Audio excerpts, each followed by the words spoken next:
Hello everyone, আশা করছি সবাই ভালো আছেন, সুস্থ আছেন। আজ সোমবার সোমবার সকাল থেকেই ব্লগটা স্টার্ট করছি। রাহিকে একদম ঘুম থেকে তুলিয়ে দিলাম, কারণ শনি রবি দুদিন তো ছুটি ছিল, তারপরে সোমবার আবার ওর অনলাইন ক্লাস স্টার্ট হয়ে যাচ্ছে এই উইকের। সো রাহিকে ঘুম থেকে তুলিয়ে এনে নিচে এনে ওর ঠাম্মির ঘরে শুইয়ে দিয়েছিলাম। তার মাঝে শুইয়ে দিয়েছিলাম, ও একটু ঘুমোচ্ছিল। তার মাঝে আমি এই সবজিটা কেটে নিলাম, লাউটা কাটলাম, লাউটা হাফ রান্না করব, কারণ বাবার একার মতনই ওই ডাল দিয়ে করবো, আর রাহিও একটু খাবে। হ্যাঁ, আর নাহলে আমরা অত খাই না, আমরা এমনি চিংড়ি মাছ দিয়ে হলে তখন এই হাফটা দেখি, কালকে যদি চিংড়ি মাছ দিয়ে করবো। লাউটাও করবো, ডাল করব। দেখুন মুসুর ডালটাকে ধুয়ে কুকারে নিয়ে নিয়েছি একদম, তার সাথে লাউটাও দিয়ে একদম নুন একটু হলুদ দিয়ে একদম সেদ্ধ করে তারপর সাঁতলে নেবো। সিম্পল রান্না, কিন্তু খেতে কিন্তু ভালোই লাগে, দেখেছি, খারাপ নয়। খাওয়া হয় না ঠিকই, কিন্তু খেতে ভালোই লাগে। এরপর রাহিকে খাইয়ে দিলাম।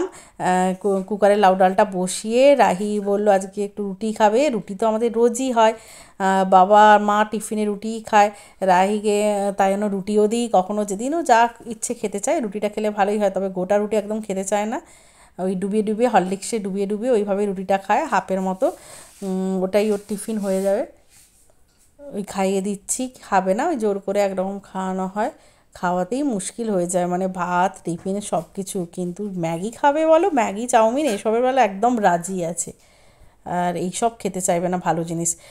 আজকে রান্নায় হবে লাউ ডাল, আর বাবা রাত্রেও হয়ে যাবে এটা। আর সাথে উচ্ছে ভাজা হবে। আর এই দেখুন ঝোলের জন্য সবজি কেটেছি, মাছের সিম্পল ঝোল করবো একদম, কারণ কালকে যেহেতু রিচ খাওয়ার দাওয়ার হয়েছে, ফ্রাইড রাইস মাংস এসব হয়েছে, তা না আজকে একটু সিম্পল মাছের ঝোল হবে। আমরা কিন্তু আগে আগে মনে আছে, মানে অনেক দিন আগে আমাদের সোমবার মানে রুটিন ছিল ডাল আলু মাখা ডিম সেদ্ধ হবে দিনের বেলা, কারণ আগের দিন যেহেতু মাংস খাওয়া হয় তাই জন্য সোমবারটা আমরা সিম্পলই খেতাম। যাই হোক, আজকে হাজব্যান্ডই বললো সেই সবজি দিয়ে ঝোলটা করে ফেলবে, তাহলে সুবিধে হবে, কারণ রাহিকে নিয়ে অনলাইন ক্লাসে বসতে হবে 10টা 40 থেকে, এই জন্য 10:30টার মধ্যেই আমাকে রান্নাটা কমপ্লিট করে নিতে হবে। দেখুন সব সবজি দিয়েছি, পেঁপে দিয়েছি, পটল, ঝিঙে, অবশ্য ঝিঙে আজকে ছিল না বলে দেওয়া হয়নি, পেঁপে পটল কাঁচকলা, আর আমাদের জন্য আলু দিয়েছি। এখানে এরকম অনেক রকম সবজি দিলে খেতে খুব ভাল লাগে, জিরে ধনে একটু নামানোর সময় গোলমরিচটাও দিই। একদম কষে আমি কুকারে দিয়ে দিয়েছি, একটা সিটি দেবো জাস্ট, তার আর নয়, তাহলে গলে যাবে। পেঁপেটা একটু শক্ত থাকলে খেতে ভালো লাগবে। রাহিকেই দেখুন ক্লাসে বসিয়ে দিয়েছি, ওর প্রেয়ার হচ্ছে, চোখ বন্ধ করে করছে, আর আমি ডায়েরিটা নিয়ে বসেও গিয়েছি, মানে ক্লাসে কি হবে না হবে একটু লিখে নিলে খুব সুবিধে হয় ওকে পড়াতে। এই জন্যেই সবসময় আমি ডায়েরিটা নিয়েই বসি, ওর ক্লাস ওয়ার্ক যা যা করাচ্ছে সেইগুলো লেখার জন্যে। এবার রাহির তবে শুনছি দুদিন নাকি ছুটি দেবে, মঙ্গলবার কিসের একটা ছুটি দিয়েছে ওর, আর বুধবার তো মে দিবসের জন্য ছুটি। দুদিন পরপর ছুটি, যাই হোক ভালো হলো একটু, নাহলে 1 ঘন্টা ওকে নিয়ে আমাকে বসতে হয়, ওই সময়টা কাজের সময়। রাহি তো খুব বোর ফিল করে। যাই হোক, আর রাহির এই যে ব্রেক হয় মাঝে, আধ ঘন্টা ক্লাস হয়ে 10 মিনিট ব্রেক দেবে, আবার আধ ঘন্টা হবে, তার মাঝে ওকে আমি এই ঘোলটা বানিয়ে রাখি, টক দই নুন, মানে অল্প একটু নুন আর দিই তাল মিছরি একটু দিয়ে বানিয়ে রাখি, ওকে ব্রেক হলেই ওই ঘোলটা ওকে খাইয়ে দিই। এই দেখুন ততক্ষণে আমি ব্রেকের সময় এসে দেখলাম মাছের ঝোলটাও রেডি হয়ে গেছে, মাছটা দিয়ে ফুটিয়ে নিলাম, তারপরে একটু গোলমরিচ গুঁড়ো ছড়িয়ে দিলাম। খুব ভাল লাগে এই গরম গরম মাছের ঝোলে এই গোলমরিচটা পড়লে খুবই ভাল লাগে, যেরকম মাংসের স্টুতে গোলমরিচ দিলে ভাল লাগে সেরকমই। খেতে খুব ভালো লাগে, এই ঝোলটা অবশ্যই গরম গরম খেতে হবে। আর আমি উচ্ছে ভাজা তো হয়েছে ঠিকই, কিন্তু আমি একটু স্পেশালি আমার জন্য একটু ইচ্ছে হচ্ছিলো অনেক দিন ধরেই যে নিম বেগুন খাবো, তাই বেগুনটা দেখে বের করে নিয়েছি।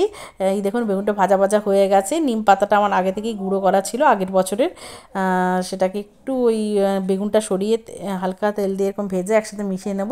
এই গরমে কিন্তু মানে এই নিম বেগুনটা খেতে খুবই ভালো লাগে আমার। এই নিম পাতা এই যে ভাজাটা যখন হচ্ছিল, মানে ওই যে স্মেলটা, ওই স্মেলটা কিন্তু খুব ভালো লাগে, মানে নিম পাতার ওই গন্ধটা খুব ভালো লাগে।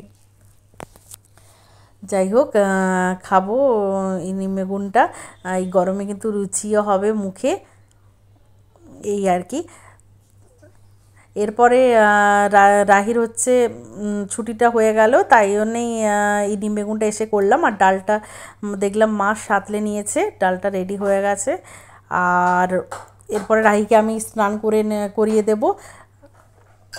রাহিকে দেখুন স্নান করার আগেই রাহি আজকে ভাইয়ের কাছে চলে গেছে। বলি ঠিক আছে, ভাইয়ের কাছে চলে গেছে, কারণ আমি আজ সকাল সকাল স্নান করে নিয়েছিলাম, সো কাজটা অনেক হয়ে গেছে। কারণ জল এখন এত গরম হয়ে যায় কী আর বলবো। আর এই দেখুন আমার বেড কভার, কালকে তো বেড কভার সব চেঞ্জ হয়েছিল রবিবার সানডেতে, কেন বেড কভারগুলো সব কাচবো বলে সব দিলাম ওয়াশিং মেশিনে।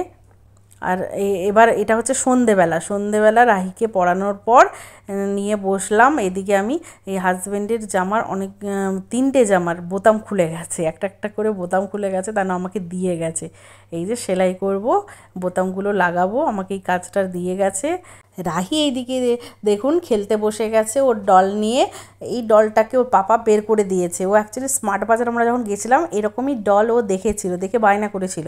তখন বলেছিলাম তোর এরকম ডল আছে, বের করে দেবো, তাই ওর পাপা বের করে দিয়েছে। আমি তো যতটা পারি সব লুকিয়ে লুকিয়ে খাটের মধ্যে, খাটের তলায় ওখানে রাখি, কিন্তু ওর পাপা খালি বলবে না ওর খেলার জিনিস ওকে দিয়ে দাও খেলুক। কিন্তু ও এই যে নোংরা করে, এই দেখুন না, কালার পেন্সিল দিয়ে তার টিপ এঁকে দিচ্ছে, আর গলার হার বানিয়ে দিচ্ছে, হাতে মেহেন্দি লিপস্টিক করে দিচ্ছে, পুরো কালো বানিয়ে দিল। আবার চুল আঁচড়ায়, ওর নিজের চিরুনি দিয়ে দেখুন চুল আঁচড়াবে, ক্লিপ বাঁধবে, এসব। আর এইটা ওকে বলি যে রেখে দে, তোর ছোটোবেলার স্মৃতি, ভালো থাকলে তো ভালোই লাগবে দেখতে, এইগুলো নিয়ে এরকম করিস না। এটা ওর বড় দিদান ওকে দিয়েছিল। কিন্তু বাচ্চা তো শুনবে কেন, আর ও সারাদিন এরকম করে। আবার চুলটাকে ভিজিয়ে মুছে, চুন আঁচড়ায়, ওই করে ও সারাদিন। এটা নিয়ে এখন ব্যস্ত আছে, নতুন কিছু পেলেই হলো, নতুন নতুন জিনিস। আর ওই চুটকিগুলোকে তো পুরো দেখলেন ছাদে থেকে ছাদে নিয়ে যাওয়া মানেই পুরো কালো একদম করে নিয়ে চলে আসে, এভাবে নষ্ট করে রাহি।